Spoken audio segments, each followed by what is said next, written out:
마지막에 와 있네요. 말씀드린 것처럼 계시록은 성경 66권째 마지막 책이기 때문에 우리가 성경 65권에 대해서 아주 숙달되지 않고 공부하게 되면 상당히 어렵다, 또 잘못 해석할 수도 있다, 이런 말씀을 드렸는데요.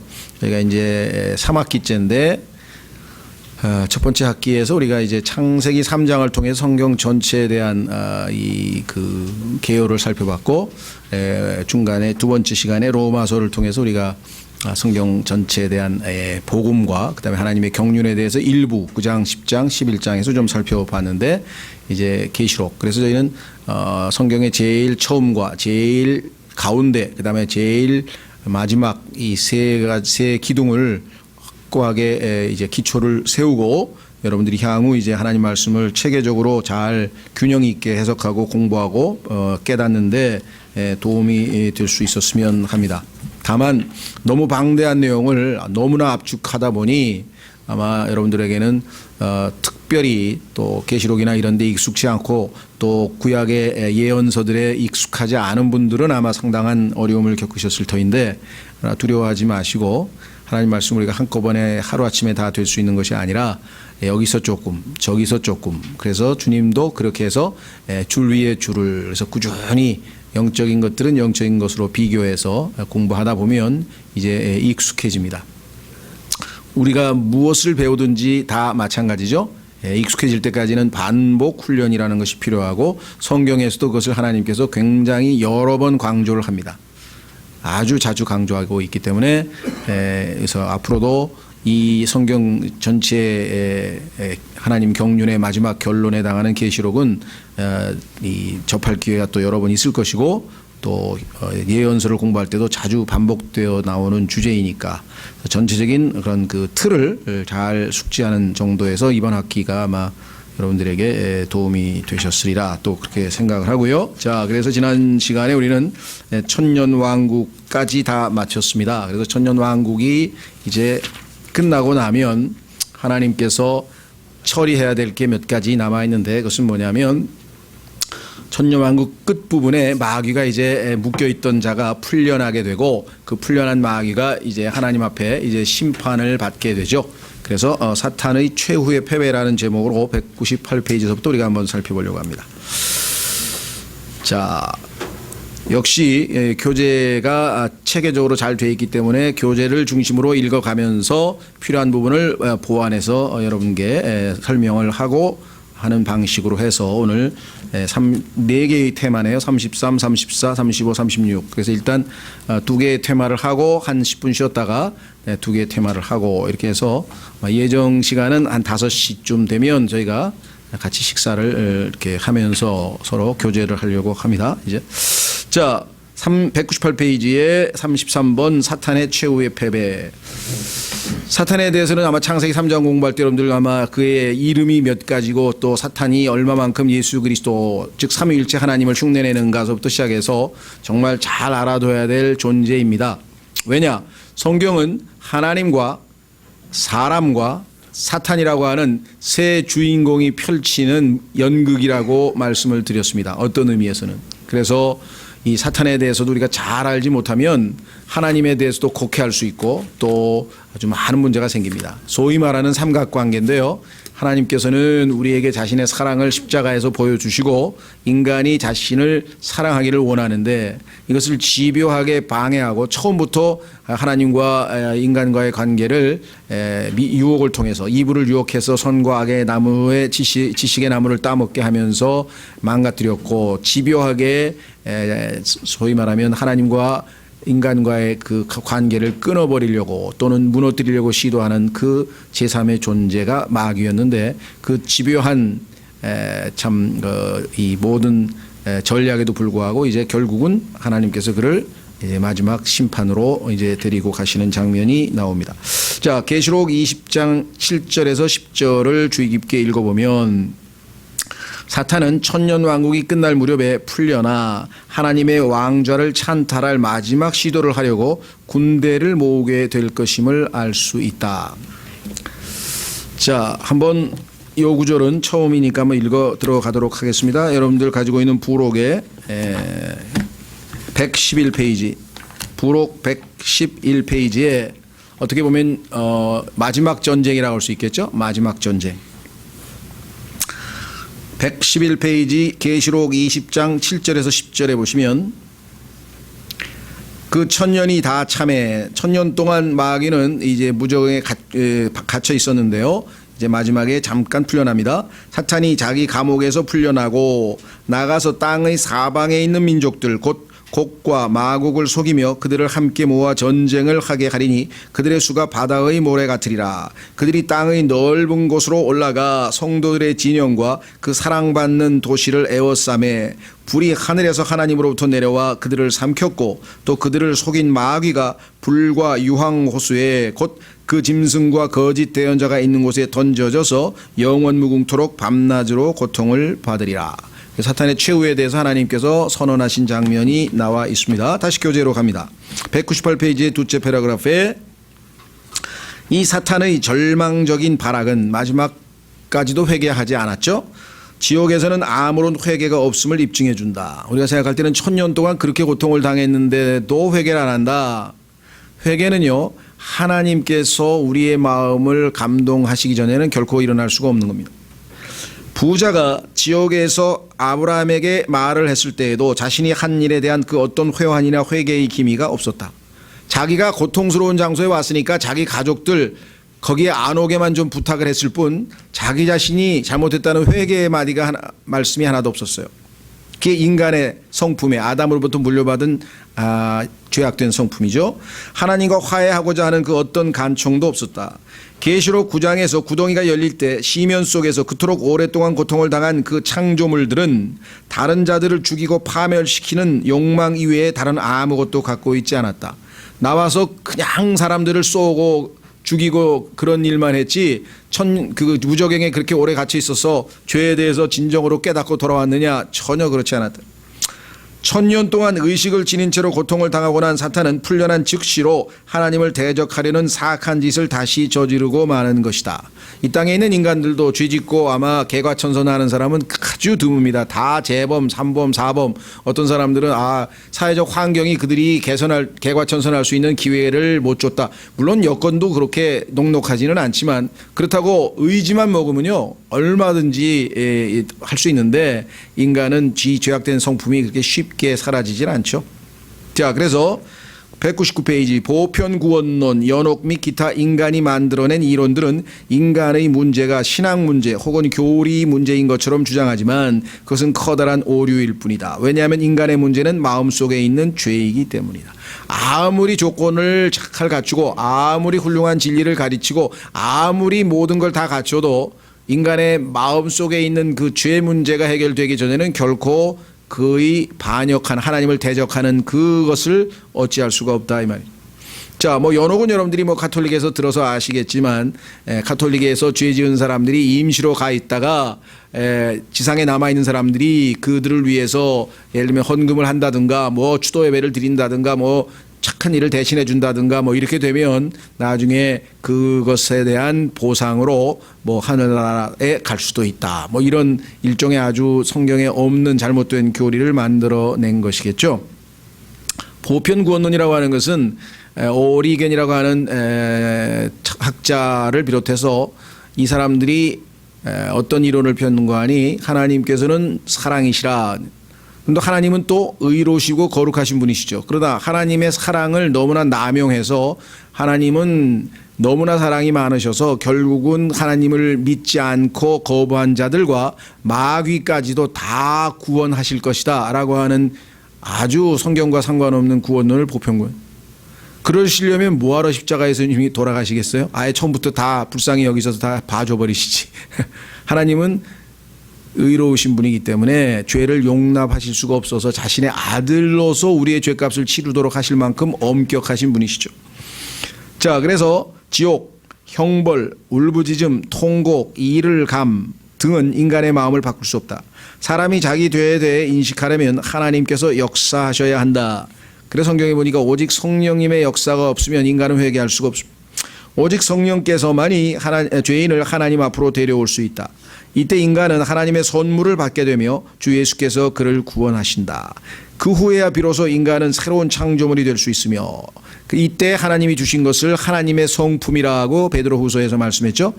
하나님의 성품이 우리 안에 들어와야, 그리고 그것을 믿음으로 행사해야 아담의 성품, 즉 죄악된 성품이 우리에게 그대로 발휘되지 않을 수 있다. 사망에서 생명으로, 어두움에서 빛으로 옮겨진다. 그러나 지옥에는 죄에 대한 인식도 하나님 앞으로 데려옴도 구원함도 없다. 지옥에서는 인간은 오직 자기 생각 속에 파묻혀 홀로 지낸다. 고통 속에서 오직 자신의 고통, 고뇌, 통증 등만을 생각할 뿐이다. 그는 하나님에 대한 생각은 전혀 하지 않는다. 지옥에서는 회심을 위한 복음 전파도 없다. 믿음을 가져다 줄 말씀을 들음도 없다. 치러야 할 속전도 없다. 지옥은 그 누구도 변화시키지 못한다. 오늘날 안타까운 것 중에 하나는요, 많은 그리스도인들 중에 복음을 전할 때 지옥에 대한 두려움, 지옥의 엄위함, 그것을 전하는 것은 잘못된 것은 아닙니다. 왜냐하면 죄에 대해서 하나님께서 얼마나 두려운 심판을 하시는가를 분명히 전하고, 그 다음에 거기서 그러니까 예수 안 믿으면 지옥에 가서 영원한 고통을 당한다, 이렇게 해서 협박하듯이 해서 예수님을 믿게 해서는 안 된다는 것이죠. 또 그렇게 해서는 회개도 안 한다고 성경에 써 있잖아요. 그럼 어떻게 되냐 이거죠. 그와 같이 지옥의 형벌을 받을 수밖에 없는 그 엄청난 죄인을 너무도 사랑하셔서 자신이 죄값을 대신 받고 십자가에서 죽으시고 자신이 대신해서 지옥을 대신해서 가셔서 3일날 3일 밤을 머물다가 죄값을 다 치르시고 부활하심으로 이제 인간에게는 더 이상 지옥에 갈 필요가 없다. 더 이상 죽을 필요도 없다. 왜? 예수님께서 대신 죽고 대신 지옥에 가셨기 때문에 모든 죄값을 다 치르셨다는 것이죠. 그래서 그 하나님의 선하심, 어떻게 나 같은 죄인을 이렇게까지 사랑하실 수 있을까라고 하는 그 하나님의 선하심이 인간을, 죄인을 회개시킨다. 그 하나님의 선하심과 사랑에 감동했을 때에, 감격했을 때에 회개한다고 성경은 써 있다 이 말이죠. 그러니까 죄를 전하면서 지옥에 대한 사실을 정확하게 전달은 해야 되겠지만, 왜? 객관적으로 중요하니까. 그러나 그 지옥에 대한 두려움을 심어줘서 그것으로 말미암아 믿게 한다면 그건 어쩌면 가짜 믿음일 수도 있어요. 그렇죠? 예, 확인해 보겠습니다. 로마서 2장. 로마서 2장.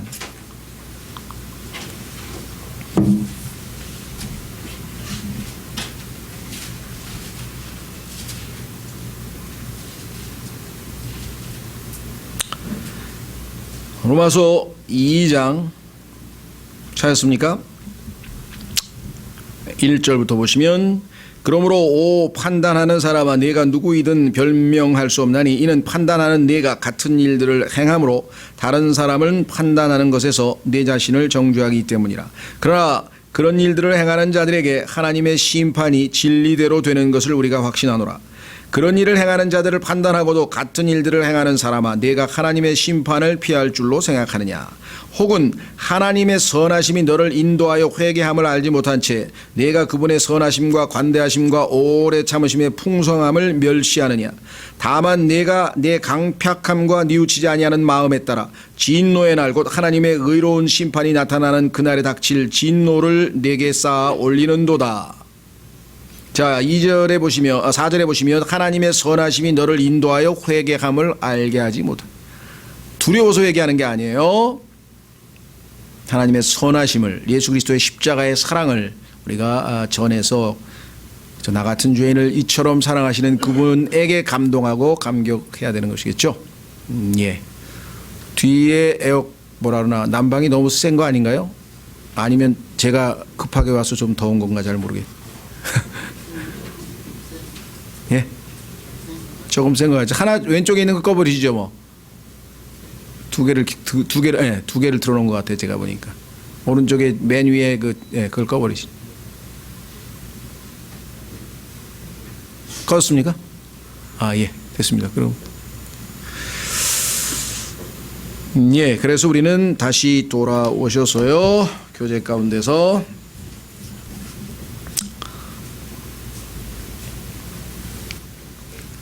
사람들은 오랫동안 죄 가운데에서 90년을 산 사람은 90년간만 벌을 받아야 한다고 주장해왔다. 35세에 죽은 구원받지 못한 여인은 35년만 고통을 받아야 한다는 주장이다. 그러나 인간은 죽을 몸 안에 죽지 않은 혼이 거하고 있는 존재이다. 혼의 불멸이라고 하는 것은 성경에 써 있는 것이죠. 혼은 인간의 육체는 일시적으로 죽지만 혼이라고 하는 것은 존재 자체가 사라지질 않습니다. 그대로 존재합니다. 비록 어떤 사람이 몸에서 빠져나와 혼이죠. 그러니까 일시적 영역에서 영혼의 영역으로 들어간다 할지라도 그는 여전히 동일한 인격체이다. 주 예수 그리스도에 의해 거듭나지 아니한 사람은 결코 변화하지 않는다. 어떤 사람이 950년을 구원받지 못한 채 살았다면 그는 동일한 기간을 사악함 속에서 살아야 한다. 100만 년을 구원받지 못하고 있다면 동일한 처지에 놓일 것이다. 구원받지 못한 사람이 영원한 형벌을 받는 이유 역시 그가 영원히 사악한 자이기 때문이라. 넘기셔서 200페이지. 대환란 때 엄히 심판받는 자들이 어떻게 하나님을 저주하고 실족했는지를 기억해보라. 그렇게 하나님이 경고하고 매를 때렸는데도 끝까지 회개 안 했죠? 부정한 영들이 예수님께 때가 되기 전에 자신들을 괴롭게 하지 말아 달라고 부탁을 하면서도 용서를 구하지 아니하였음을 기억하라.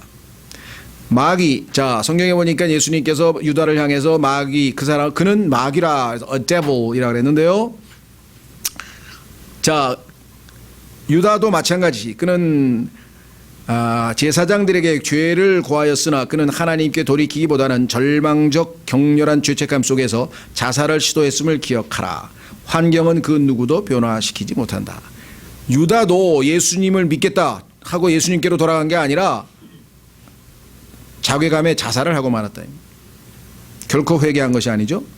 사탄은 과연 어디서 그 큰 군대를 모을 것인가? 답은 이렇다. 천년왕국 동안에 예수님을 대적하는 원수가 있을 것이다.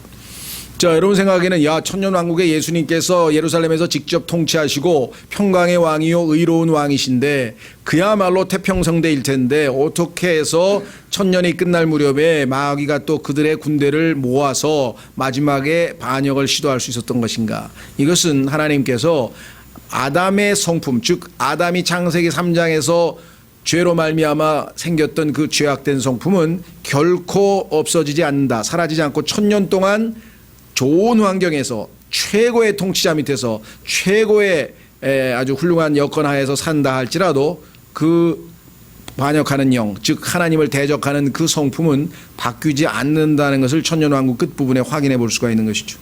그래서 다시 마귀의 충동에 의해서 그들이 마귀와 더불어 마지막 반역을 시도하게 될 것이라고 성경에 써 있습니다.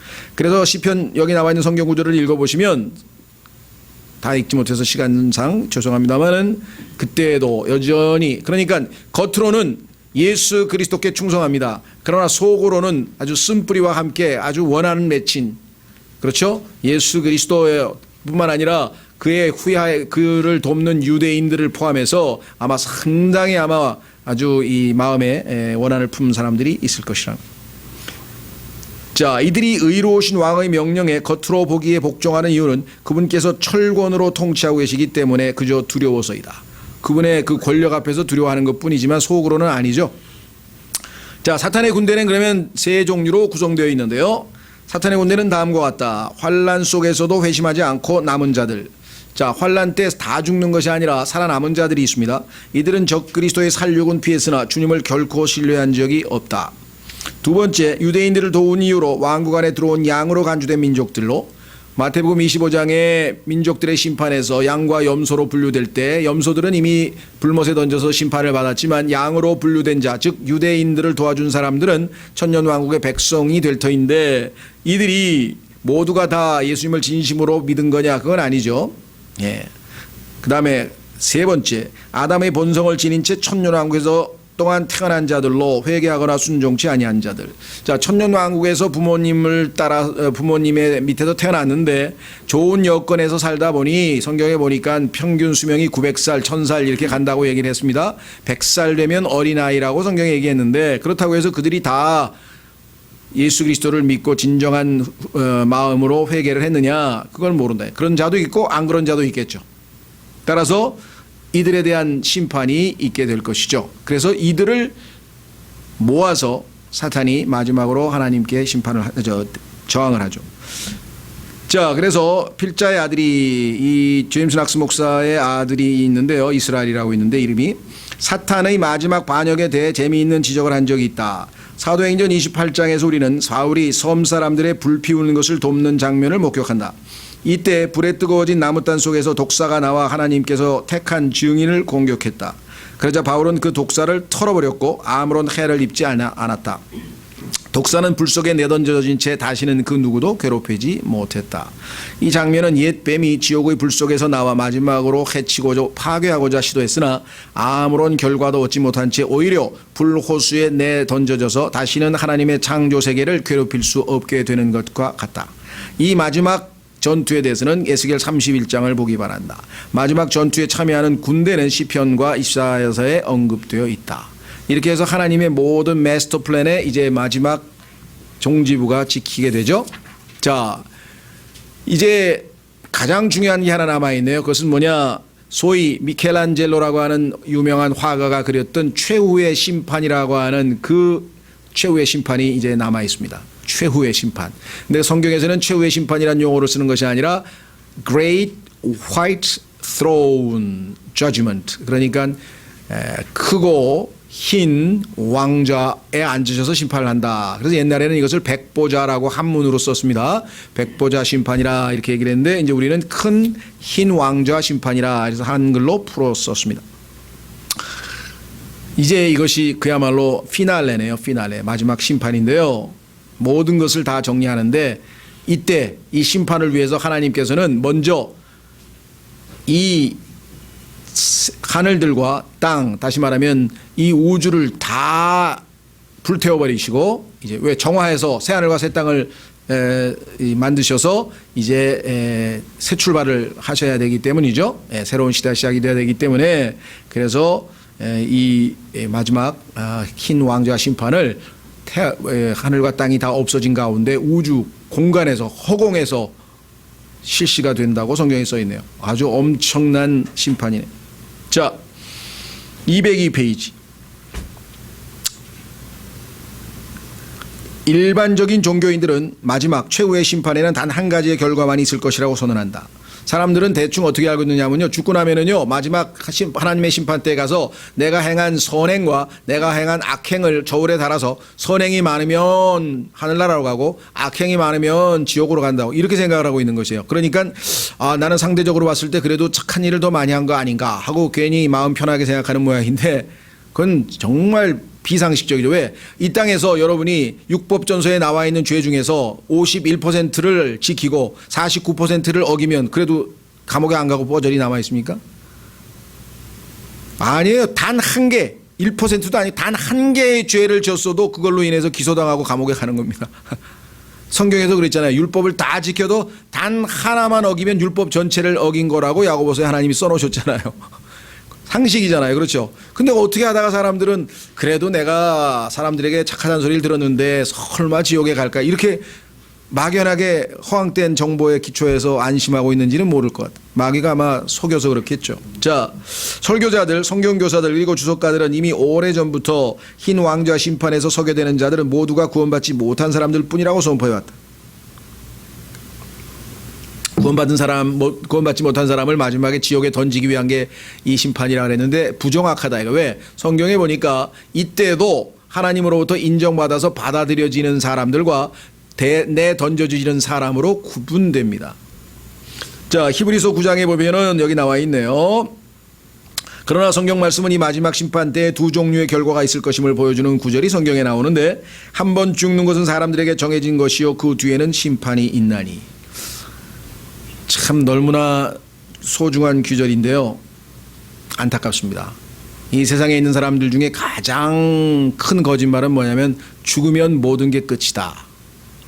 만약에 죽으면 모든 게 끝이고 더 이상 고통도 없고 지옥도 없고 아무것도 없으면 그야말로 저희가 여기서 이루고 있을 일이 아니죠. 최대한 아주 그냥 인생을 즐기고 재밌게 살아야 될 거 아니에요. 어차피 죽으면 모든 게 끝인데. 그렇잖아요. 근데 성경에 보니까 아니라 이 말이에요. 한 번 죽는 것은 정해진 거죠. 그 뒤에 심판이 있다 이게. 그래서 하나님께서 나에게 주신 능력, 재산, 가족, 학력, 돈, 지식 하여간 뭐가 됐든지 하나님이 주신 모든 것으로 이 땅에서 산 것에 대해서 마지막 회개 보고를 하게 돼 있다. 하나님께서 주신 것에 대해서 회개 보고를 마지막으로 1대1로 하나님 앞에서 하게 된다라고 성경에 써 있죠. 그때는 기준이 하나뿐입니다. 모든 인간은 하나님 앞에 서봐야 다 죄인이기 때문에 하나님의 아들이신 예수 그리스도를 통해서 죄 문제를 해결하고 온 사람만이 하나님이 받으시겠죠. 자, 그래서 이 말씀이 사실이라면 구약 성도들은 어디서 언제 심판을 받았단 말인가? 구약 성도는 심판받은 적이 없죠. 그래서 백보자 심판에서 구원받습니다. 심판을 받습니다. 이들은 심판받은 적이 없다. 심판이라고 하는 것은 죄를 묻고 던지는 것뿐만 아니라 의인인지 죄인인지를 판단하는 것도 심판에 들어가기 때문에 조심하셔야죠. 환난 성도들은, 환난 때 성도들은 언제 심판받았냐? 안 받았죠. 이들도 심판받은 적이 없다. 천년 왕국에서 살던 성도들은 어디서 심판을 받았는가? 이들도 역시 그런 적이 없죠. 따라서 이들 모두가 마지막에 받을 심판, 이것을 큰 흰 왕좌 심판이라, 이게 성경이 얘기한다 이 말이죠. 자, 선조들이 가르친 그대로, 이건 미국에 이제 보통 이제 선조란 말도 쓰고 조상이란 말도 쓰고, 하여간 영어로에는 fathers라 그러니까요. 우리보다 앞선 인생의 선배들을 가르쳐서 그들이 가르친 그대로 무조건적으로 따라가고, 이와 다른 견해는 무조건 이단이라고 몰아붙이면서 그 선조들이 가르친 바가 성경 속에 들어있는지 확인조차 하지 아니하려고 하고 하는 사람들의 행태를 보고 있노라면 안타깝기 그지없다. 아무리 누가 말을 해도 성경에서 하나님이 말씀하신 것과 과연 일치하는지를 성경에서는 확인하고, 그와 같은 확인 작업을 하는 사람들을 성경에서는 노블이라 그랬죠. 존귀한 사람이라고 하나님이 평가하신다. 백보자 심판 때 두 가지 결과가 있게 될 것이라고 가르칠 때면 어김없이 이러한 형태가 드러난다. 백보자 심판에서는 모두가 다 지옥에 던져지는 것, 그 결과 하나뿐이 없는 것처럼 대부분 가르쳐 놨기 때문에. 그러나 이 백보자 심판 때에도 하나님께서 옳고 그름을 판단해서 하나님이 받아주시는 사람들이 있습니다. 자, 조상들이, 우리의 앞선 우리 크리스찬 선배들이라고 할 수 있겠죠. 요즘 표현으로 하면 우리보다 앞선 크리스찬들이 성경 구절인 것처럼 가르쳤으나 실제로는 성경에 없는 내용들은 다음과 같다. 사람들이 성경에 있는 것처럼 말을 했는데 실제는 성경에 없는 내용들이 이거 말고도 많습니다만, 대표적인 게 하나님께서는 스스로 돕는 자를 도우신다. 이 성경에 없습니다. 그러면 하나님이 우리를 도우실 필요도 없고 개입하실 필요도 없고 내 의지에 따라 인간의 모든 삶이 결정이 됩니까? 아니잖아요. 그렇죠? 예. 자, 청결은 예를 들면 대표적인 케이스가 욥이죠. 욥. 그럼 욥은 하나님 보시기에 완벽하고, 하나님이 평가할 때에도 완전하고 곧바르고 악을 멀리하고 하나님을 두려워하는 자라고 평가를 하나님이 하셨는데, 이 세상에서 가장 큰 불행을 당했다면 도대체 이게 앞뒤가 어떻게 맞을 거냐 이 말. 그렇죠. 두 번째, 청결은 경건함 다음이다. 경건하게 사는 게 더 중요하다 이렇게 생각하시면 됩니다. 아닙니다. 하나님께서는요, 순서가 청결함이 먼저예요. 깨끗해야 돼요. 자, 탕자가 어떻게 했습니까? 돌아온 다음에 하나님께서 제일 먼저 한 거는 깨끗이 씻겨서 옷부터 입히고, 그 다음에 이제 경건한 삶을, 그 다음에 이제는 탕자처럼 살지 말고 바르게 살아라 그랬. 예수 그리스도의 피로 씻음이 먼저고, 그 다음에 종교적인 어떤 삶이죠. 세 번째, 주께서는 신비로운 방법으로 역사하신다. 무슨 초자연적인 신비적인 것만 하나님의 역사인 줄 알고 계신데 그렇지 않습니다. 성경을 읽다가도 우리의 마음을 변화시킬 수 있고요. 예수 그리스도를 성경을 통해서 배워갈 수도 있고요.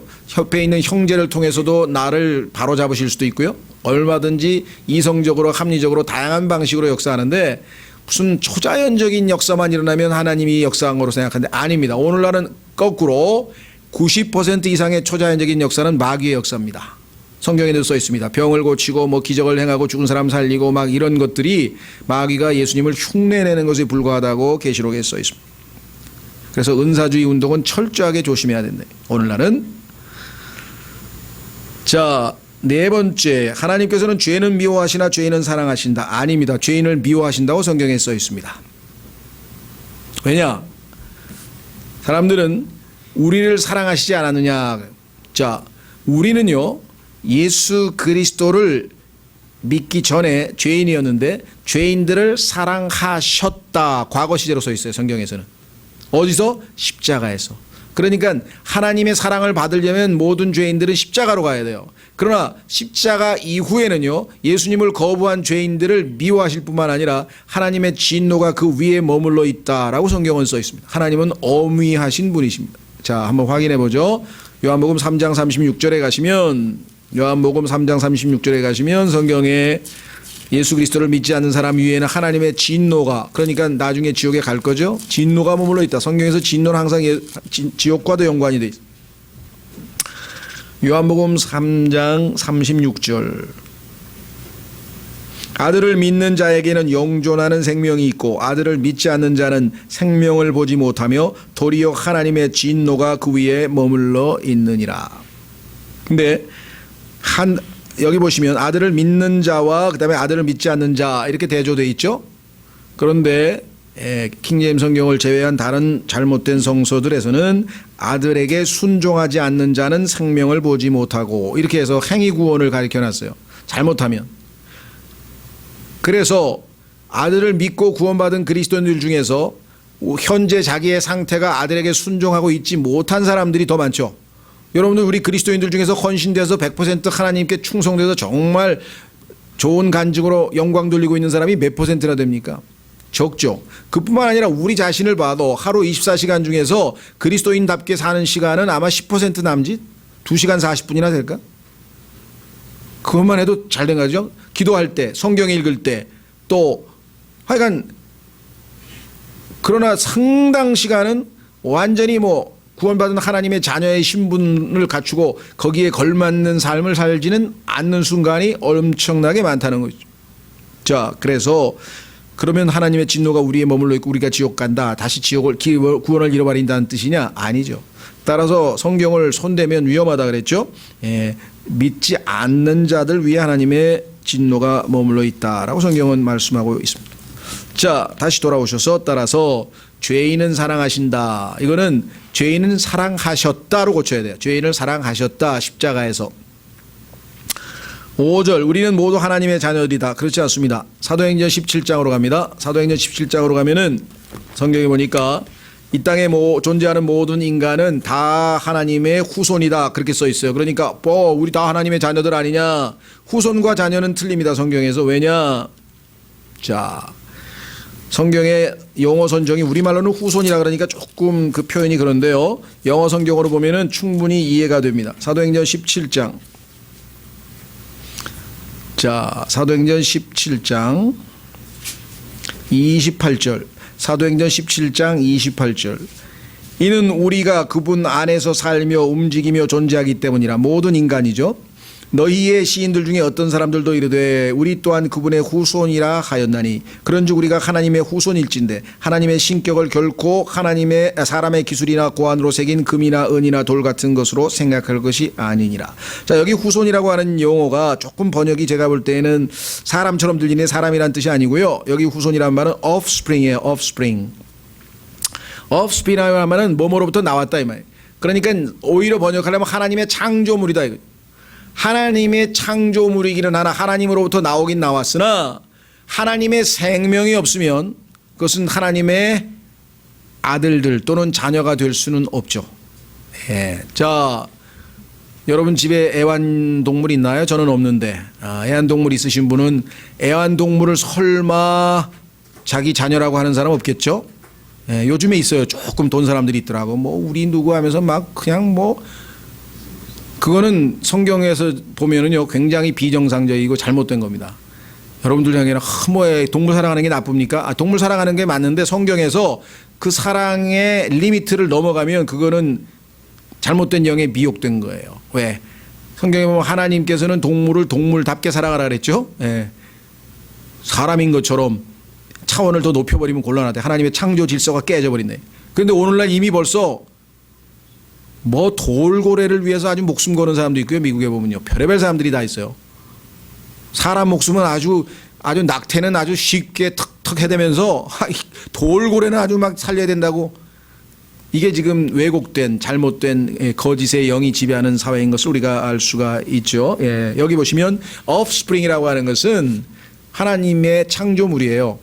그러나 하나님의 생명이 없어요. 자, 여러분 보세요. 아담 성경에 보니까 누가복음 2장 38절에 아담은 하나님의 아들이었느니라 라고 분명히 되어 있습니다. 처음 창조할 때는 하나님의 아들이었어요. 왜? 죄 없이 창조됐으니까. 그렇죠? 예, 그런데 그가 죄를 짓고 하나님의 형상을 잃어버리고 그 다음부터는 아담의 형상대로 태어난 모든 인간들은 더 이상 하나님의 아들이 아닙니다. 하나님의 아들이 되려면 예수 그리스도를 영접해서 하나님의 아들을 소유해야 합니다. 하나님의 아들 영생을 소유해야만 하나님의 아들이 되죠. 생명이 없으니까. 집에 아무리 멋들어진 인형, 요즘에 보니까 뭐 외로워서 혼자 사는 사람이 많아서 그런지 막 인형들을 뭐 어떻게 많이들 다루네. 아무리 인형이 예쁘고 또 인형에다가 어떤 그 여러 가지 장치를 해서 들어오면서 리모컨만 누르면 주인님 잘 다녀오셨습니까? 뭐 하던가 아버지 잘 다녀왔어요 하고 아무리 애교를 떨어도 그거는 인형에 불과하죠. 생명이 아니에요. 그러니까 이 땅에 많은 인간들이 있어도 하나님께서 자신의 아들이라고 부르려면 예수 그리스도를 영접해서 거듭나서 하나님의 생명이 있어야만 아들이고 없는 사람은 offspring, 그냥 하나님으로부터 나온 존재일 뿐이에요. 그 차이를 아시겠죠? 예. 자, 그래서 하나님의 모든 인간은 다 하나님의 자녀들이다. 아닙니다. 다섯 번째도 성경에 없는 이야기. 여섯 번째, 갈보리 이전 사람들은 모두 십자가를 미리 내다보았다. 이것도 지어낸 얘기죠. 왜? 십자가에 대해서 제자들도 왜 예수님이 죽어야 되는지 베드로서부터 막 이상하게 생각하고 나중에 엠마오로 가던 사람들에게도 예수님께서 자기 자신에 대해서 구약의 성경에 대해서 자신에 대해서 써준 거를 얘기했더니 못 알아들었잖아요. 그렇죠? 예. 그러니까 구약에 있는 사람들이 십자가를 미리 내다보았다는 말은 성경에 없는 말이에요. 자, 그 설명을 여기 뒤에 나와 있네요. 왜냐하면 너무나 많은 사람들이 성경은요, 유대인과 이방인과 교회, 이 세 대상으로 성경이 쓰여 있는데 교회를 자꾸 주인공 삼으려고 하는 성향이 있어서 모든 성경을 다 교회에다 갖다 붙이려고 합니다. 분명히 이스라엘 백성들아 들으라 그랬는데 이스라엘도 아닌 사람들이 그걸 듣고 그대로 행하면 어떡하니? 하나님과 이스라엘 백성 너와 나 사이의 표적이다, 사인이다. 사인 아시죠? 그게 안식일이고 그게 할례인데 이방인들은 하나님과 주고받을 사인이 없어요. 그건 사인이 아니에요. 이방인과. 그렇잖아요. 요즘에 보니까 뭐 스토브 리그가 있어가지고 막 야구 선수들 지금 FA 시장이 있어서 막 이제 팀을 옮기는데 예를 들면 지금 최근에 보니까 무슨 배영수라는 선수, 삼성 선수가 한화로 갔다. 뭐 이렇게. 근데 한화에 갔으면 한화 투수하고 사인을 바꿔야지 이제. 그렇잖아요. 삼성에서 쓰던 사인 그대로 쓰면 어떡하냐. 그건 아니죠.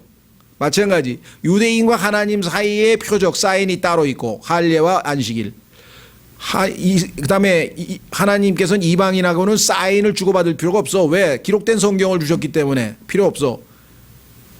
그런데 왜 이방인 즉 유대인이 아닌 사람들이 유대인에게 주신 사인을 가지고 안식일을 안 지켰네, 지켰네, 뭐 11조를 하네, 마네, 이거 전부 다 유대인과 하나님 사이의 내용이에요. 전혀 우리하고 상관없어요. 율법하고 아무 상관없어요. 율법은 돌판에 써서 유대인들에게 책에 써서 613가지 유대인에게 주신 거예요. 그래서 율법이 없는 자들은 하나님께서 양심을 따로 주셨으니까 너희는 양심에 따라 행동해라. 양심을 어겼으면 죄인이니까 어떻게 해요? 예수님을 영접해서 구원받아라. 그렇게 되어 있는 거예요. 율법하고 아무 상관없어요. 그거 유대인들도 아닌데 율법을 지킨다 그러고 뭐 십계명을 지키라 그러고. 너무나 훌륭한 목사님이신데요. 그분도 성경을 혼동하니까 은퇴하시면서 여러분 제발 십계명을 지키십시오. 십계명을 왜 지킵니까? 하나님께서 유대인에게 주셨는데 나하고 아무 상관없는데. 두 번째, 지킬 수도 없는 걸 어떻게 지키란 말입니까? 지킬 수 있으면 예수님이 왜 십자가에 돌아가세요? 너무나 안 받는 얘기를. 성경을 벗어나서 막, 그래서 성경에서는 법대로 신앙생활을 하라 했죠. 성경에 써 있는 대로 해야 돼. 성경에 써 있는 대로. 그래서 부지런히 성경을 공부하지 않으면 나중에 낭패를 당하는 거예요. 왜? 하나님을 죽으라고 섬겼는데 나중에 보니까 성경에 어긋나게 했어요. 쉽게 예를 들자면 여기 뭐 나이가 그 또래가 계신지 잘 모르겠는데 하여간 뭐 요번에 순양도 하여간 무슨 뭐 그 금지 약물을 복용했는데 슬쩍 넘어갔다 그러는데 하여간 86년도에 아시안 게임 때 우리나라에 임춘혜 선수가 있었어요. 아주 정말 그 이 800미 배구 1500미. 근데 그 1500미인지 800미인지 하여간 인도 선수가 우승을 했는데 그 선수가 뛰다가 자기 라인을 넘어섰어요. 1레인, 2레인, 3레인, 4레인 했는데 4레인으로 쭉 가야 되는데 중간에 다른 사람의 레인을 침범했던 것이 이 녹화 필름에서 확인돼 가지고 실격당해서 은메달을 땄던 임춘혜 선수가 금메달로 올라갔다. 하나님 앞에 가서도 성경에 있는 대로 안 하고 막 순교를 했던, 아니면 뭐 정말 헌신을 했던, 아니면 헌금을 다 갖다 바쳤던, 아니면 뭘 해서 자기 나름대로는 정말 목숨을 걸고 신앙생활을 해도 lawfully 성경에 나와 써 있는 대로 안 하면 나중에 다 꽝이라니까요. 다 하나님은 법대로 하지 않은 것에 대해서 안 받아들인다. 그럼 하나님이 법대로 하는 건 뭐냐? 성경에 보니까 인간의 힘으로 노력해서 한 모든 것들은, 즉 육신으로부터 나온 모든 것들은 아무리 그럴싸해도 그거는 다 죽은 행실이다. 그래서 안 받으시. 그럼 어떻게 되냐? 성령님께서 내 안에 들어오셔서 하나님께서 나를 통해서 행하신 선한 일들만 하나님이 받으신다. 그러나 여러분들이 주님을 섬길 때 내가 지금 주체가 돼서 하는 건지, 내가 성령님을 의지해서 믿음으로 하나님께서 나를 통해서 일하시는 건지, 이거 구분 안 하고 이거 기도 안 하고 했다가 나중에 낭패당합니다. 어떤 분들은 근데 아무리도 봐도 모르겠어요. 내가 하는 건지 주님이 하시는 건지 잘 모르겠어요. 그럼 최소한도 기도라도 해야 될 거 아니에요. 하나님, 저는 율법의 의의를 이룰 수 없는 사람입니다. 저는 선한 일을 할 수 없는 자입니다. 저는 죄인입니다. 내가 주님께 의탁합니다. 믿음으로 주님께서 저를 통해서 주의 뜻을 이루십시오. 그리고 전도지도 지고 기도도 하고 성경인도 읽고, 그러면 그 기도를 통해서 하나님께서 응답하실 거 아니겠어요? 다시 돌아오셨어요. 이외에도 믿지 않는 자들과 그리스도인들이 다 같이 성경 속에 들어있다고 생각하는 여러 다른 구절들이 더 있다. 성경하고 벗어나는 것들이 너무너무 많아요. 지금 찾으려면 책 한 권 써야 될 것 같아. 기독교 2000년 역사에서 성경과 상관없는데 성경에 있는 것처럼 착각하는 것. 여기 계신 분들 중에서 루시엘이라고 들어보셨나요? 루시엘. 루시엘이 타락해서 루시퍼가 됐다는데, 루시엘이라는 선사는 없어요. 성경에. 대단히 죄송합니다만은. 선사 없는 천사도 막 만들어내 성경에다가. 루시엘 없어요. 예. 그리고 천사가 날개 달린 천사 없어요. 성경에 보면은. 날개 달린 여자 마귀는 있어요. 스가랴서에 보면은. 그 다음에 스캔들 중에 스캔들은 뭐냐? 우리를 이단이라고 하는데 왜 이단이라 하니까 짐승에도 영이 있다 그랬대요. 내가 언제 짐승의 영이 있다 그랬나요? 성경에 짐승의 영은 하늘 올라가지 못하고 밑으로 내려간다고, 죽은 후에는 인간의 영은 하나님께로 올라가고, 인간의 영과 짐승의 영이 있다고 전도서 3장에 써 있으니까 나는 얘기를 했지. 그랬더니 무슨 소리, 짐승이 무슨 영이 있어? 인간만 영적인 동물이야. 그래가지고 성경을 뜯어 고쳐서 영을 혼이라고 뜯어 고쳐. 누가 잘한 겁니까? 써 있는 대로 그대로 믿은 사람하고 나는 못 믿겠어 하고 뜯어 고친 사람하고. 근데 오늘날은 뜯어 고친 사람이 훌륭한 크리스찬이고 저 같은 사람은 이단이 되는 거예요. 왜? 성경을 고지고대로 믿었다고. 이해가 되세요? 어떤 자매님이 성경에 보니까 집사는 한 아내의 남편이라 그랬네. 그럼 난 여자인데 집사, 그러면 안 되잖아. 그럼 나 집사 안 할래요. 그랬더니 집사님, 그건 이단이 가르치는 겁니다. 아니, 성경에 써있는 대로 하는 게 이단이에요. 성경에 없는 걸 성경에 집사의 아내라 그랬는데 요건 사실은 여집사입니다 하고 성경을 뜯어 고쳐가지고 여집사라고 만들어서 여집사를 시키는 게 잘하는 거예요. 우리가 생각할 때는 2000년 동안 너무나 마귀가 많은 걸 속여놔가지고 우리가 얘기하면 말도 안 돼. 그럼 우리 어머니 권사님인데 뭐 할 수 없지. 뭐 성경에는 권사가 없어요. 뭐 권사님 하고 싶으면 하는 거지 어떡하겠어요. 나중에 주님 앞에 가서 너는 왜 쓸데없이 권사하냐 한마디 들으셔야지 어떡하겠어요. 저는 목사님이 시키셨어요. 그럼 그래 그럼 너는 제외고 네 목사 오라 그래라. 성경에도 없는 거 왜 시켰나. 이건 농담입니다만은 왜 성경에 써있는 대로 안 하냐. 그렇잖아요. 여자 목사님들 요즘 보니까 뭐 김양재 목사님 해가지고 뭐 조용기 목사님의 장모님인가 뭐 또 무슨 최자실 목사님 뭐 여자 목사님 훌륭한 분들 미국에도 있고 많아요. 난 그분들 개인적으로는 헌신이나 모든 면에서 제가 판단할 자격도 없고 훌륭하신 분이나 한 가지 면에서 성경에 없는 걸 왜 했냐. 이거는 하나님께 답을 할 거 아니에요. 성경에서 분명하게 집사는 하나님의 남편이라 그랬고 감독도 하나님의 남편이라 그랬는데 왜 그와 같은 것을 했는지에 대해서는 자기 회개복을 하라고 성경에 써 있으니까. 제일 안전한 건 뭐냐. 성경에 써 있는 대로 하는 거예요.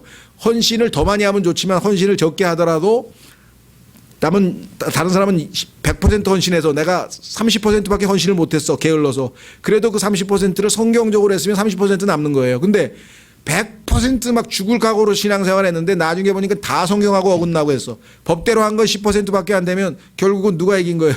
내가 이긴 거예요.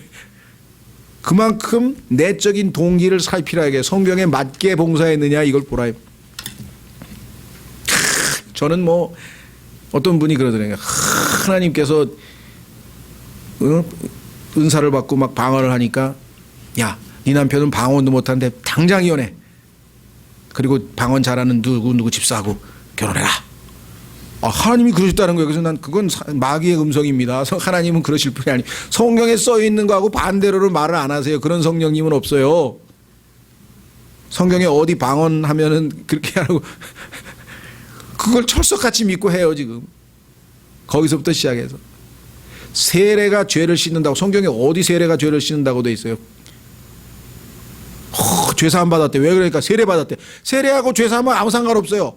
죄사함 받은 사람이 나중에 사람들에게 나의 옛사람은 죽었으니까 묻어주십시오. 이제 새 사람으로 하나님을 기쁘시게 하는 삶을 살겠습니다라고 간증하는 거예요. 사람들에게 confessing 고백하는 거예요. 그게 침례지. 이해가 되시겠어요?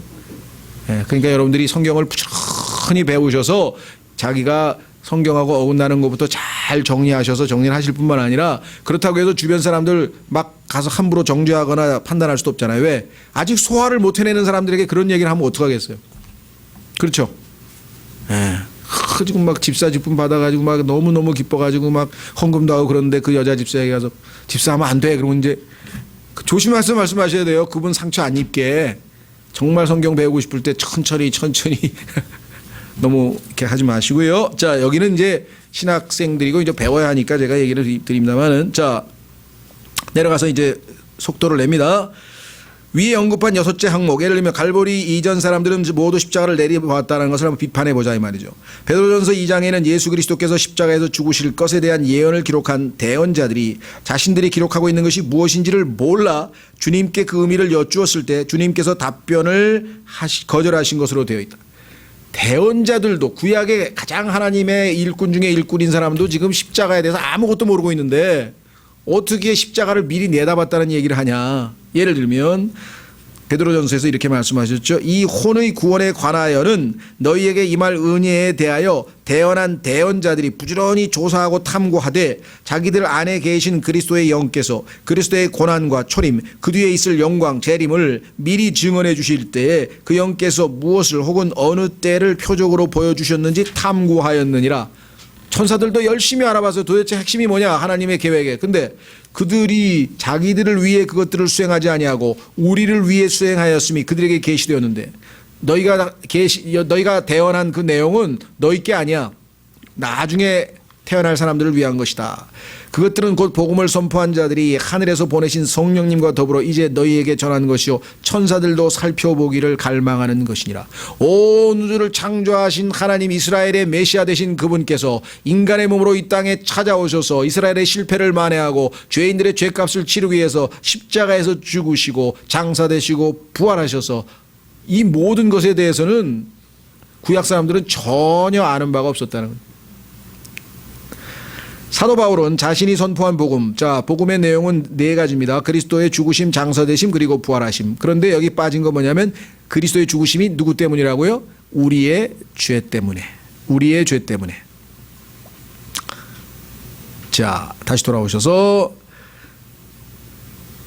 지난 시대에 살고 있던 사람들에게는 숨겨진 신비라고 말했다. 바울이 전한 복음은요 바울에게만 계시됐지 그 지난 옛날 사람은 이건 숨겨져 있고 신비라고 성경에 골로새서에 써 있잖아요. 예수 그리스도의 제자들이 그분께서 예루살렘으로 죽기 위해 가신다는 말을 들었을 때 이들은 그분을 꾸짖거나 베드로는요 예수님을 꾸짖었다고 성경에 써 있어요. 제자가 스승에게 안 됩니다. 십자가를 왜 지세요? 우리가 생각할 때는 뭐 주님을 위한 것 같죠? 겉보기에는 뭘 몰랐으니까. 그분께서 무슨 말하고 계신지 알지 못하고 있다는 듯이 말하였다. 왜 죽으시냐 이거예요. 왕이 되실 분이. 침례인 요한은 자신이 선포한 그 왕께서 자신을 죽이려는 왕을 제거하실 생각이 없다는 것을 옹축해서 눈치채고 감옥에 갇혀 있는데 구해주실 생각을 안 해요. 어떻게 되신 분이. 그래서 그런 자신이 선포한 그분이 과연 진짜 왕이신지 확인하고자 제자들을 보냈다. 아니 이렇게 인간 왕도 하나 제거 못하시는 분이 진짜 왕 맞습니까? 하고 물으러 보냈어요. 하나님의 계획을 모르니까. 초림 때에는 예수님이 왕의 등극을 안 하십니다. 우리는 어쩌면 사가랴를 제외하고는 십자가를 미리 내다본 사람은 그 누구도 없었다는 사실을 성경을 통해 확신할 수 있다. 사가랴는 하나님이 미리 예수님을 알려줬으니까 눈 떠서 알았죠. 이 유대인들은 하나님께서 주신 39권의 책들을 갖고 있었는데 이 책은 그들에게 이 땅의 지상 왕국을 준비할 것을 명하고 있다. 죄사함, 십자가 이런 거 아무것도 몰라요. 메시아가 오셔서 우리를 이방 모든 민족들 위해 최고의 국가로 만들어 주실 것, 정치적인 왕국을 지금 기다리고 있는 게 유대인입니다.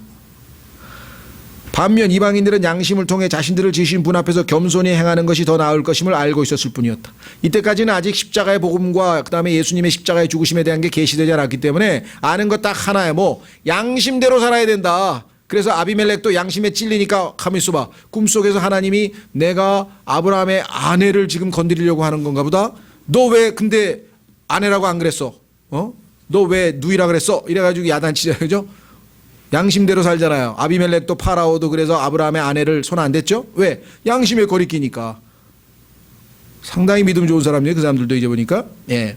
자, 우리가 현재 하나님께서 주신 완성된 계시를 갖고 있고 여러분과 저죠.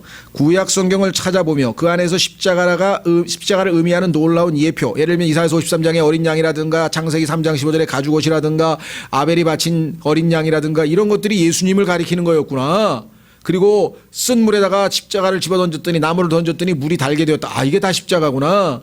어린 양, 6월절 어린 양 십자가구나. 이거는 나중에 지금 우리가 공부를 해서 안 거지. 구약에 있던 사람들은 그게 무슨 의미인지를 몰랐다는 거예요. 이것이 곧 예수님의 부활 이전에 살던 사람은 누구라도 이러한 예언들과 요표들을 이해했을 것이라는 사실을 증명하는 증거가 되지 못한다. 엠마오로 가던 두 제자들의 사건을 주의 깊게 살펴보라. 이들은 모세와 대언자들이 예수님의 죽으심에 대해 기록했다는 사실조차도 모르고 있었다. 그래서 예수님께서 그들에게 창세기부터 구약 성경 전체에 걸쳐서 예수님에 대해서 무슨 구절이 들어있는지를 다 설명해 줬더니 그제서야 마음이 뜨겁게 타올랐다고 성경에 써있죠. 이들은 그저 주님께서 왕국을 세우실 것이라는 생각을 했을 뿐이기 때문에 그분께서 십자가에서 죽으셨음일 때 낙심으로 가득 차게 되었다. 그래서 고향으로 가버렸잖아요. 베드로도 고기 잡으러 가버렸고. 십자가 부활 이걸 알았더라면 그들이 그렇게 행동했을 리가 없죠. 아볼로는 말에 힘이 있고 복음을 공개적으로 그리고 사적으로 많은 사람들에게 선포했으나 십자가에 대해서는 단 한마디도 꺼낸 적이 없다. 그래서 결국은 뭐예요? 이 아볼로는 유대인에 관한 사실밖에 모르기 때문에 복음을 알고 있던 아굴라죠. 결국 아굴라와 브리스길라가 그에게 하나님의 길에 대해 더 완전하게 알려주어야만 했다. 우리는 아무리 오래된 전통일지라도 하나님의 말씀에 어긋나면 포기해야 한다. 신약 그리스도인은 죽은 후 그리스도의 심판석에 서서 자신의 일을 평가받게 되고 보상이 결정된다. 이것을 그리스도의 심판석이라고 했죠. 그 이외에 모든 인간은 죽은 후 큰 백보자 심판석에서 하나님 앞에서 서서 심판을 받게 될 것이다. 여러분과 저는 이 심판에 대해서 이미 받았어요. 어디서? 십자가에서. 예수님께서 우리의 심판을 대신해서 받으신 것을 믿었기 때문에 하나님 보시기에는 우리는 죄에 대한 심판은 이미 받은 것으로 간주하신다. 첫 번째, 모든 시대에 살았던 구원받지 못한 채 죽은 사람들 심판 받아야죠. 왜? 히브리서 9장에 따르면 한 번 죽는 것은 사람들에게 정해진 것이고 심판을 받아야 되니. 사탄을 따랐던 하나님의 아들들은 예수님을 따랐던 교회 시대의 하나님의 아들들에 의해 심판을 받는다. 성경에 따르면요, 사탄을 따랐던 하나님의 아들들은 욥기 2장에 나오는 하나님의 아들들, 욥기 1장에 나오는 하나님의 아들들, 38장에 나오는 하나님의 아들들, 창세기 6장에 나오는 하나님의 아들들 등등입니다. 즉 타락한 천사들이 거듭나서 하나님의 아들들이 된 신약시대의 하나님의 아들들에게 심판을 받는다고 성경에 버젓이 써 있습니다. 그러니 너희가 나중에 심판자가 될 사람이 교회에서 서로 형제들끼리 고소하고 안 믿는 사람들 앞에 가서 재판을 받는 일이 도대체 무슨 짓이냐. 차라리 손해를 보는 것이 더 낫지 않느냐라고 주님이 말씀하셨어요. 그렇잖아요. 우리는 피고의 위치가 아니에요. 지금 재판을 해야 될 사람인데 교회 생활하면서 형제들끼리 고소하고 이게 무슨 짓을 하는 거냐. 차라리 손해를 봐라. 나중에 하나님의 앞에 가서 보상을 받는 게 낫지. 그렇죠? 예. 그 다음에 세 번째, 환란을 통과하여 천년왕국 살아남아 천년왕국에서 죽는 자들, 아까 말씀드렸고요. 천년왕국에서 태어난 자들, 이들이 다 백보자 심판의 대상들이. 이 땅에서 죽을 때 셋째 하늘로 곧바로 가는 자들은 오직 예수 그리스도의 완전한 의를 소유한 자들뿐이다. 왜? 우리는 심판이 끝났으니까, 십자가에서. 따라서 구약시대의 믿음 안에서 죽은 자들은 이와는 다른 방식으로 다루어지게 된다. 첫째, 이들은 죽을 때 주와 함께 있을 수 없다. 그래서 구약시대에 죽은 사람들은 임시로 파라다이스, 즉 낙원이라고 하는 아브라함의 품, 지하에 있는 아브라함의 품에서 임시로 대기하고 있었죠. 왜? 예수님이 십자가에서 아직 안 죽으셨기 때문에 죄값이 완전히 청산이 안 돼서 예수님이 죽으실 때까지 대기하고 있었어요. 그걸 어떻게 할 수 있는가? 누가복음에 보면 변형산에서 구약을 예표하고 있는 모세와 엘리야가 나타나서 예수님과 대화를 나누면서 예수님 언제 죽으십니까? 빨리 돌아가셔야 우리가 빨리 지하에 있는 낙원에서 셋째 하늘로 올라갈 수 있지 않겠습니까? 그렇잖아요. 구약 성도는 지금 외상이야. 외상값을 갚아야 돼. 예수님이 십자가를 아직 피를 안 흘리셨기 때문에 완전히 구원이 성취되지 않아서 셋째 하늘로 갈 수가 없었어요. 그런데 예수님이 죽고 부활하실 때 이들을 데리고 올라갔다고 에베소서 4장에 써 있죠. 네, 왜? 이미 이제 피값을 치르셨기 때문에. 그리스도인은 이미 예수님을 믿는 순간에 셋째 하늘로 앉아 있다고 에베소서 2장 6절에 써 있습니다. 이들은 용서는 받을 수 있었으나 그들의 기록이 그리스도인의 경우처럼 깨끗해지지는 못했다. 즉 죄는 용서받았지만 죄가 제거되지는 못했어요. 왜? 세상 죄를 제거하시는 하나님의 어린 양이신 예수님이 죄를 제거하시려면 십자가에서 죽고 피를 흘리되, 왜? 세상 죄를 제거하는 유일한 수단은 예수 그리스도의 보배로운 피밖에 없다고 하나님이 말씀하셨기 때문에 그렇다. 그래서 우리는 출애굽기 34장 7절을 나중에 보시면은요, 죄는 용서받지만 아직 죄가 깨끗해 되지는 못했다. 그게 구약 성도에 대한 언급이 나옵니다. 그것을 이해할 수 없는 사람들이 또 성경을 뜯어 고쳤어요. 출애굽기 34장 7절은 완전히 킹제임 성경 이외의 성경으로는 교리를 해석할 수가 없습니다. 이해를 못하니까. 왜? 이 사람들에게는 죄를 씻는 거하고 죄가 제거되는 거하고 똑같이 해석이 돼요. 성경에서는요, 죄사함과 구속은 완전히 다른 거예요.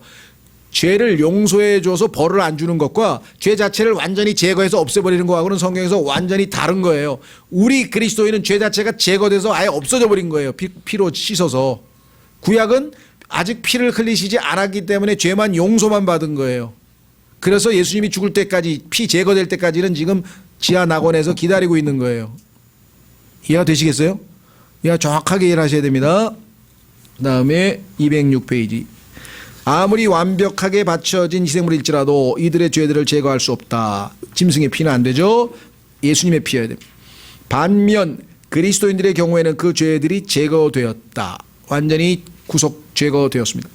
넷째, 비록 이들이 지옥에 보내어지지는 않았지만 여전히 땅의 포로들로 남았기 때문에, 구원을 받았기 때문에 구약에서 이들은 일단 대기 상태에 있었어요. 이들은 부활 이전에 낙원이 있었던 그 장소에서 기다리고 있었다. 그래서 여기에 있는 나사로에 대해서 누가복음 16장에서 예수님께서 나사로에 대한 언급을 하셨죠. 다섯 번째, 따라서 구약과 신약차 사이에는 구원의 차이만 있는 것이 아니라 교회 시대의 구원이 더 나은 구원이다. 그렇죠. 우리는 예수 그리스도의 피로 바로 구원받고 셋째 하늘로 바로 올라가고 예수님의 생명이 우리 안에 바로 들어오고 그야말로 신부의 예수님의 몸의 지체가 되는 것이죠. 이들 성도들은 그리스도의 몸이 완성될 때까지 완전하게 될 수가 없다. 구약 성도들은 나중에 교회가 완전하게 될 때만 비로소 그들도 참여하는 것. 성경에 따르면 심판이 끝나고 나서야 영원한 생명을 받을 수 있는데, 여러분과 저는 예수님이 심판을 이미 받았기 때문에 영생을 바로 받았죠. 신약 성도는 갈보리에서 이미 죄들에 대한 심판을 받았으므로 주 예수 그리스도를 구원자로 신뢰하는 그 순간에 곧바로 영원한 생명을 받는다. 구약 성도가 한 번 이상 첫째 사망을 겪는 이유와 거듭난 그리스도인이 죽음으로부터 다시는 돌아오지 않는 이유가 바로 이것 때문이다. 자, 구약에서 구원받은 사람이 나인성 과부도 그렇고요, 부활한 사람들이 있었어요. 나사로도 부활했죠. 그랬는데 다시 또 죽어야 돼. 왜? 죄가 아직 제거되지 않았기 때문에. 구약 성도들은 또 죽어야 됐잖아요. 모세는 신명기 34장에서 죽었다. 그런데 유다서 9절에 보면 그는 일어나 있다. 마태복음 17장에서 그는 살아있음이 나온다. 만약 모세가 계시록 11장에 나오는 두 증인 가운데 한 사람이라면 그는 그곳에서 죽는다. 엘리야의 경우 그는 왕화 2장에서 하늘로 들림을 받아 올라갔다. 그 뒤 그는 마태복음 17장에서 살아있다. 그가 계시록 11장의 두 증인의 한 사람이라면 그는 그 역시 그곳에서 죽는다. 신약 성도가 아닌 구약 성도는 이렇게 다시 죽을 수가 있죠. 반면 신약 성도에게는 교회 시대 이런 기록이 전혀 없다. 나사로, 야이로의 딸, 나인성 과부의 아들, 수넴 여인의 아들, 도르가, 유두고 이들은 모두는 죽음으로부터 살아났다가 다시 죽었다. 예수님 아직 영접하기 전이죠. 십자가 이전 사건들이죠. 구약 성도들과 아울러 대환란 및 천년왕국의 신실한 자들도 흰 왕좌 심판에서 심판받고 보상받을 것이다. 이들은 자신의 행위로 믿음을 입증함으로써 생명나무에 접근하여 먹을 수 있게 된다. 그래서 환란 때 또 여기 나와 있는 것처럼 이 천년왕국 때 이런 사람들의 경우에는 그들의 행위가 근거가 돼서 예수님 보상을 받죠. 이들은 정결하기에 이미 이를 허락받았으며 또한 하나님의 계명을 지킨 자들이었다. 이로써 이들은 이 열매에 참여하여 영원히 살 수 있도록 허락받았다. 그러니까 예수 그리스도께서 보이지 않는 하늘에 계시고 이 땅에 이방인들이었던 우리가 예수님을 믿고 구원받은 방식과는 완전히 다른 방식으로 천년왕국 때 예수님이 살아계시기 때문에 그때는 믿음이 아니죠. 지난번에도 말씀드렸던 것처럼 따라서 행위에 근거해서 마찬가지 아담과 이브도 하나님께서 먹지 말라는 것을 안 먹고 생명나무를 따먹었다면 영원히 살 수 있었던 것이죠. 행위에 근거해서 보상을 받게 되는 시대가 있었다는 거죠. 지금은 이 시대는 당연히 아닙니다. 그런데 문제는 어디에 있느냐. 모든 현대 번역본들은 계시록 22장 4절이 아니고 고치십시오. 22장 14절. 계시록 22장 14절을 변개했다. 어떻게 변개했는지 한번 확인해 보겠습니다. 자, 성경책으로 가셔서 계시록 22장 14절에 가시면 왜 그랬을까요? 교회 시대의 성도들이 아닌 구절에서 교회 시대의 성도들에게 적용하려다니까 문제가 생긴 거죠.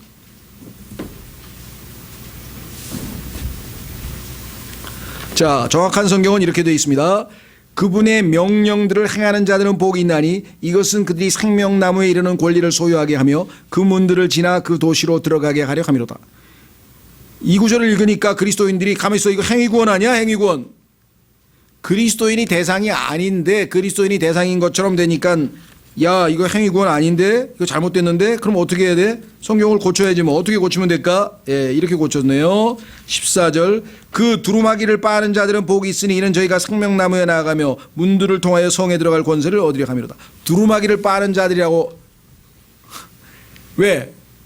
행위구원이면 큰일 나잖아요. 근데 여기는 대상이 행위구원에 해당되는 행위구원을 가리키는 건데 문제는 대상이 우리가 아니라 우리는 이미 끝난 얘기고 지금 얘기한 것처럼 천년왕국 시대에 살고 있는 사람들이었잖아요. 그렇죠. 이 사람들은 예수님께서 살아계시었는데 그 예수님의 통치하에서 예수님이 정하신 산상설교 마태복음 5장 6장 7장이라고 하는 왕국 헌법을 지켰을 때 거기에 대한 보상으로 생명나무를 먹는 거잖아요. 그러니까 완전히 대상이 다른데도 불구하고 교회 시대에 한 사람에게 모든 게 적용되는 것으로 착각하면 결국은 조화를 이루게 하려면 성경까지 고쳐버리는 일이 발생해버린다 이 말. 자, 그래서 모든 주석가들도 동일한 짓을 저지른다. 이는 이들이 자신들이 믿고 있는 신앙 체계에 맞지 않는 성경 구절을 발견했기 때문이요. 이에 이들은 성경을 뜯어 고쳐 생명나무에 접근할 수 있는 권리가 계명들을 지키는 조건 하에 주어진다는 진리를 거부해버리는 것이다. 당신의 견해에 맞추기 위해 성경을 뜯어 고치지 말라. 오히려 당신의 견해를 뜯어 고쳐 성경과 일치시키도록 하라.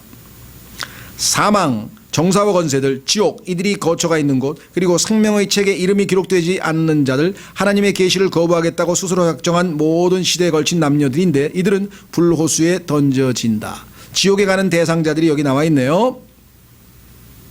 우리는 성경을 변개하거나 헬라어를 가지고 장난질을 쳐서 지옥과 불호수의 차이를 입증해야 할 필요가 전혀 없음을 주목한다. 이 두 가지는 동일한 구절로 우리 앞에 놓여 있다. 사람들의 경우에는 성경에 보니까 지옥, hell, 그 다음에 지옥, 불, hellfire, 그 다음에 the lake of fire, 불호수. 이 관계를 성경적으로 잘 구명을 못하다 보니까 이거를 뭐 헬라어를 동원해가지고 뭐 하데스는 뭐가 어떻고 막 혼동을 시키는데 전혀 그렇지 않아요. hell이라고 하는 것은 지금 이 시대에 여러분과 제가 이 땅에 살고 있는 이 교회 시대에 내가 구원받지 못한 사람이 죽으면 그 사람의 혼은 지옥으로 갑니다. 임시거처예요. 그 다음에 천년왕국 때에는 지옥 불이 바로 지하에 불타고 있어서 예수님 앞에 죄를 지은 사람은 심판받고, 예를 들면 오른손으로 죄를 지으면 차라리 오른손을 자르면 지옥불로 산채로 안 던져진다 그랬죠. 만약에 어떤 사람이 그렇지 않으면 산채로 살아있는 채로 지옥에 던져져요. 구약에도 보면은 땅이 갈라져서 산채로 지옥 불 속으로 던져진 사람들이 민수기에 등장하잖아요. 나오잖아요. 그러니까 지옥, 그다음에 지옥 불, 천년왕국 때, 그다음에 마지막 때는 불호수. 그러면 지옥이나 지옥불이 영원한 형태로, 이건 임시거처고 영원한 형태로 이제 확정된 장소. 그래서 성경에서 불호수라고, 성경을 성경으로 비교하면 혼동될 필요가 없다. 지옥은 시험과 심판 전의 임시처벌 장소인 반면에 불호수는 영원한 폐기 장소이다. 그러니까 프라이팬에서 불 속으로 들어간다고 하면 이해가 될 것이다. 또한 정죄를 피하려면 어린 양의 생명책에 자신의 이름이 기록되어 있어야 한다. 이 진리에 관해서 많은 오해들이 있어 왔는데, 그중에서도 찬송가 가사를 신학적 진리로 받아들임으로써 오류가 생긴 경우가 많다. 사람들은 구원받는 순간에 생명책에 이름이 기록되어진다고들 배웠어요. 근데 성경 어디에도 그런 말은 없습니다. 오히려 성경을 공부해보면 이 땅에 태어난 모든 사람은 생명책에 이름이 기록되었다가 끝까지 예수님을 거부해서 마지막 순간에 이름이 지워진다는 표현이 나와요. 보십시오. 성경 어디에도 구원받은 순간 하나님께서 그 사람의 이름을 생명책에 기록하신다고 암시하는 구절은 없다. 오히려 모든 창조물의 이름은 창세로부터 기록되어 있다. 태어나면 다 호적 등본에 올라갑니다. 그런데 어느 날 졸했어요. 교통사고로 죽었어요. 그러면 지워지잖아요. 그런 식으로 지워지는 거예요. 또한 구원받기로 예정된 자들의 이름들만 그곳에 기록되었다고 말하고 있는 성경 구절도 하나도 없다. 오히려 성경에는 생명책에서 이름들이 지워질 수 있다고 말하는 구절들이 있다. 그래서 모세도 그 책에서 자기 이름 차라리 이름을 지워달라고 이스라엘 백성들을 위해서 중보기도할 때 얘기했죠. 여기는 안 나와 있지만 골로새서에도 보면은 그들의 이름이 생명책에 있느니라 하면서 바울이 형제들을 사랑하라고 얘기했죠. 자, 100% 그렇다고 단정할 수는 없지만 어쩌면 생명책에는 모든 인간의 이름들이 기록되어 있다가 더는 회심의 가능성이 없다고 판단될 때 하나님만이 아시겠죠. 그 이름들은 제거되어 영원한 멸망에 처해지는 것 같다. 이것이 오히려 성경적인 추측이다. 열왕기상 10장에서 우리는 이런 흰 왕자의 모습을 언뜻 짐작할 수 있다. 예수님께서 마지막 때에 심판할 그 심판의 왕자의 모습이 솔로몬의 왕자에서 연상해 볼 수 있다. 다윗의 아들인 솔로몬 왕이 이 당시 이 보좌에서 전 이스라엘을 다스리며 태평성대를 이루고 있었다. 그는 큰 상하 왕좌에 앉았는데 이것은 최상품 금으로 덧입혀져 있었다. 이 왕좌에는 6개의 계단이 있었는데 꼭대기 7번째 단에는 그 뒤가 둥그렇게 되어 있었다. 왕좌 양 옆으로는 사자 모양의 팔걸이가 있었고 이것이 각 계단의 옆에도 있었다. 만약 이것이 솔로몬보다 더 크신 분, 예수님이 자신을 소개할 때 솔로몬보다 더 크신 분이라고 소개를 했으니까 이 구절에서 예수님은 왕상 10장을 인용했으니까 문맥이 같죠. 의 왕자의 모습이라면 예수님 앞에 놓인 이 계단들에 서 있게 될 때 갖게 될 두려움과 공포를 그거 누가 짐작할 수 있겠는가? 이 어마어마한 거기서 백보자 심판을 받는다고 생각해 보시라 이 말. 여러분들 아시는지 모르겠습니다만은 미국의 닉슨 대통령의 보좌관이었던 찰스 콜슨이라는 사람이, 척 콜슨이라고 하는 사람이 나중에 워터게이트에 연루됐다고 해서 감옥에 가게 되는데요. 그때 재판받을 때 그 사람 나중에 구원받고 거듭나서 Born Again이라는 책도 썼고 여러 가지 책을 썼습니다만은 그 사람이 쓴 간증 이 Born Again이라는 책, 거듭난 사람이라는 책에 보면 간증할 때 그 얘기를 해요. 백악관 제2인자에서 하루아침에 피고석에서 가지고 심판을 받는데 미국 판사들은 또 머리에다가 이렇게 영국 흰 이렇게 해서 막 두려움을 주는 뭐 이렇게 옛날 성경에 보면 예수님의 모습이 옛 사람들은 희다 그래가지고 하얀 머리를 이렇게 가발을 쓰잖아요. 그 앞에 딱 서서 재판을 받는데 얼마나 두려움과 공포가 밀려왔는지 모르겠다 이게. 그 순간에 내가 나중에 하나님 앞에 서면 얼마나 두려울까. 그 생각을 했다라고 하면서 쓰고 있더라고요. 여기도 지금 그 얘기죠. 얼마나 두렵겠냐. 이때 천사들이 쭉 둘러서서 각자가 자기 몸으로 행한 모든 행위들이 기록된 책들을 검토하고 있을 것이다. 과거에 내가 무시하고 거부했던 그 구원자의 손에 예수님 영원한 운명이 놓여있게 된 그 순간을 그 누가 제대로 상상할 수 있겠는가. 하늘과 땅은 멀리 도망가버리고 이들은 더는 도망칠 곳도 숨을 곳도 없게 된다. 그 어디에 상고할 법정도 없다. 이것이 흰 왕자, 큰 흰 왕자의 심판석의 모습이다. 욥기 14장 14, 22절에서 우리는 이 흰 왕자 심판의 자세한 내용을 확인할 수 있다. 욥이 물어봅니다. 사람이 죽으면 다시 살리까? 그렇습니다. 삽니다. 왜? 영원히 살거나 혹은 정죄받아 둘째 사망에 처해지게 될 만큼 오래 살 것이다. 성경적 답변, 나를 위하여 정하신 시간의 모든 날을 내가 기다리되, 이때가 히브리서 9장 27절에 나와 있죠. 때가 되면 죽습니다. 변화가 내게 이를 때까지. 이것은 부활에 대한 언급이죠. 우리의 몸이 변화된다 그랬으니까. 주께서는 부르시겠고 나는 주께 응답하리니. 이게 소위 말하면 회계보고입니다. 1:1. 너 내가 준 재능을 가지고 내가 너 IQ 130 줬는데 그거 가지고 뭐 했냐? 내가 너한테 이 땅에서 살 때 대학교까지 졸업시켰는데 뭐 했냐? 하나님이 주신 모든 것에 대해서 1:1로 주께 응답합니다. 이것을 얼마나 예수님을 안 믿는 지성인들이 두려워하는지 몰라요. 예수 그리스도를 안 믿는 지성인들은요, 이 1:1로 하나님 앞에 가서 결국은 마주쳐서 모든 회개 보고를 하게 될 것이라 라는 얘기를 들으면 거의 패닉 상태에 빠져요. 난 그런 하나님 안 믿는다. 안 믿어도 소용없죠. 어차피 나중에 만날 건데. 이 땅에서 미리 믿는 게 낫죠. 그렇죠? 얼마나 안타까워요. 주께서는 주의 손으로 지으신 것을 원하시리이다. 하나님께서는 자신이 지으신 몸과 자신이 주신 생명과 은사로 인간이 행한 것들이 무엇인지를 알고자 할 것이다. 아까도 말씀드렸죠? 우리가 한 게 아니라, 우리 육신이 한 게 아니라 하나님께서 우리를 통해서 행하신 것, 그걸 찾아요. 이제 주께서 내 걸음을 세시오니 주께서 내 죄를 감시하지 아니하시나이까. 그렇습니다. 이 재판관으로부터 숨길 게 없어요. 다 감시하고 있어요. 다 알아요. 예. 여러분 생각에는 야, 이 땅에서 더 이상 못 살겠다. 왜? 이게 CCTV가 너무 많아서 이제 어디 가서 내 행적이 다 드러나.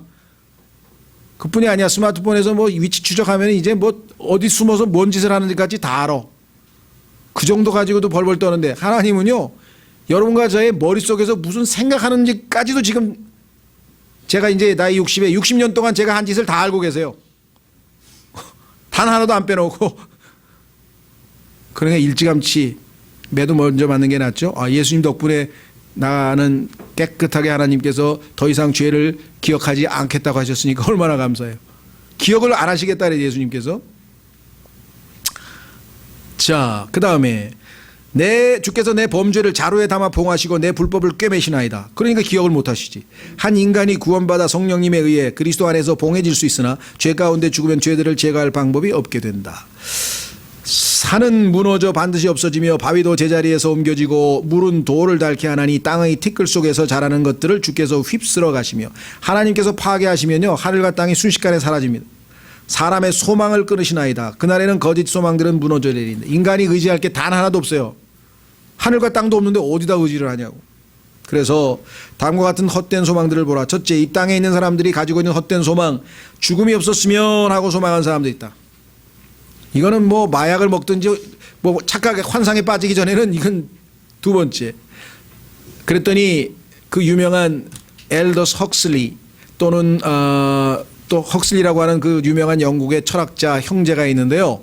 그 중에 한 사람이 뭐라고 얘기를 했느냐면, 내가 영국의 모든 백성들을 행복하게 해줄 수 있다. 그래서 어떻게 하면 되냐 그랬더니 마약을 수돗물에 풀어서 모든 영국 사람들이 마약을 마시자 이거야. 그러면 몽롱해져 가지고 다 기분이 좋을 거 아니냐. 실제로. 왜? 인간의 본성은 악해서 그거 이외에는 대안이 없다는 거예요. 얼마나 절망스럽긴. 그러면서 유언을 남겼어요. 나는 죽을 때 반드시 LSD, 강력한 마약을 먹여달라는 거예요. 아주 그냥 몽롱한 가운데서 행복하게 가게. 그 유언이에요. 그 처절한 절규를 보시겠어요? 소망이신 예수님을 놓치면 이런 절망에 빠지게 되는.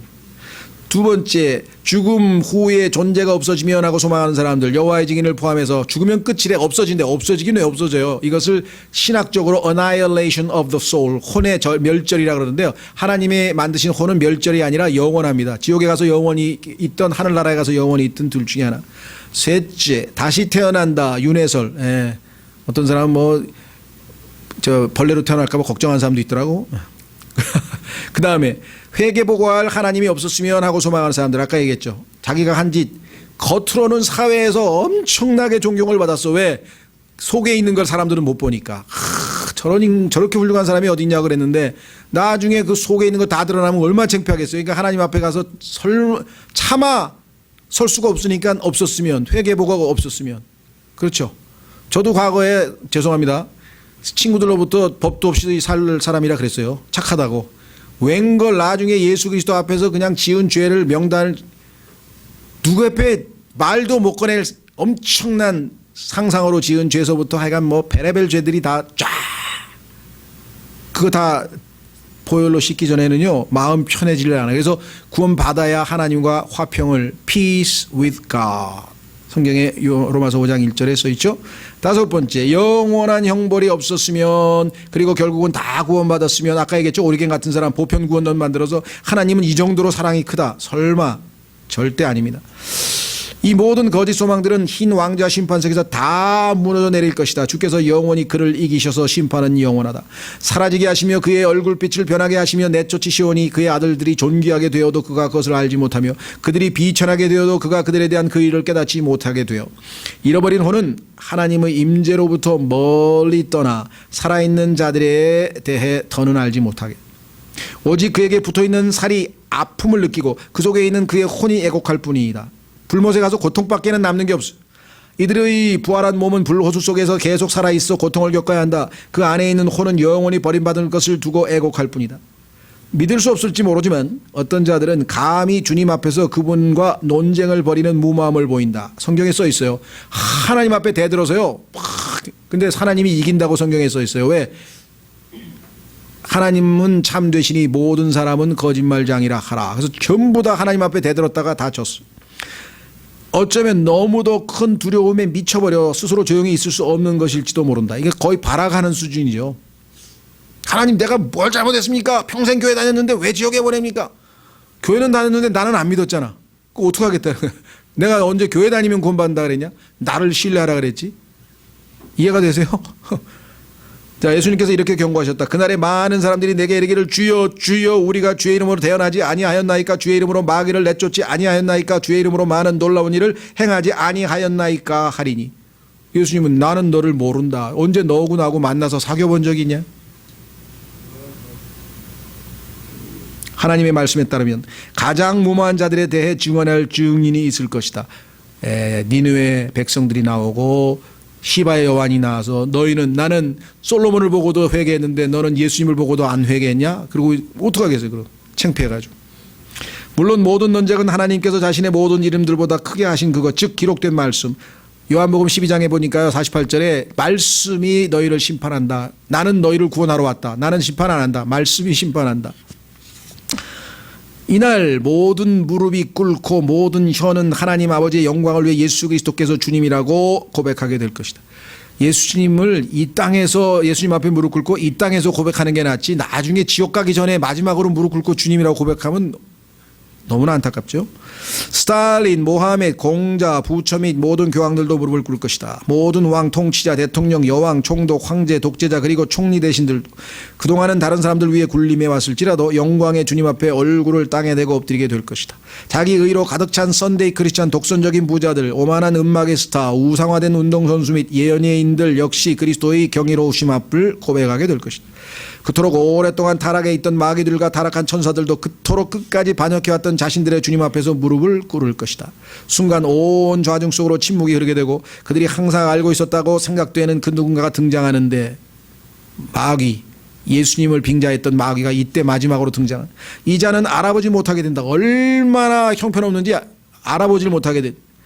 그를 자세히 들여다보고 누군가 숙고한 후 이들은 서로에게 이렇게 말하기 시작한다. 너를 보는 자들이 너를 자세히 살펴보고 너에 대해 깊이 생각하여 이르기를, 이 자는 땅을 떨게 하고 왕국들을 흔들리며 세상을 광야같이 만들고 거기에 도시들을 멸망시키며 자기 죄수들의 집을 열지 아니한 자가 아니냐 하리로다. 이 말씀 그대로 이루어진다. 더 이상 아침의 아들도 아니며 아름다운 기름 부은 그룹도 아닌 옛 루시퍼는 완전한 패배를 자인하고 자신을 굽혀 무릎을 꿇고 말 것이다. 이자는 수많은 무리 속을 통과해 왕좌의 계단을 올라가 맨 꼭대기 계단에서 강제로 무릎을 꿇리게 될 것이다. 주 예수 그리스도께서 못 박힌 발을 뻗쳐 사탄의 목을 누를 것이다. 기억나시죠? 다윗이 골리앗의 그를 죽인 다음에 목을 눌렀듯이 그게 바로 예수님의 마지막 원수를 제압하시는 모습이죠. 완전한 패배와 완전한 굴욕 속에서 그 뱀은 예수 그리스도는 주님이십니다. 하나님 아버지께 영광을 이라고 고백할 것이고 이 일을 모두가 듣게 될 것이다. 자발적으로 하면 얼마나 좋았겠어요. 이와 동시에 그는 불호수로 내던져진다. 할렐루야. 자, 쉬셨다가 지금 28분인데요. 40분에 모이겠습니다. 그렇게 해서 나머지 두 가를 마무리를 짓도록 하겠습니다.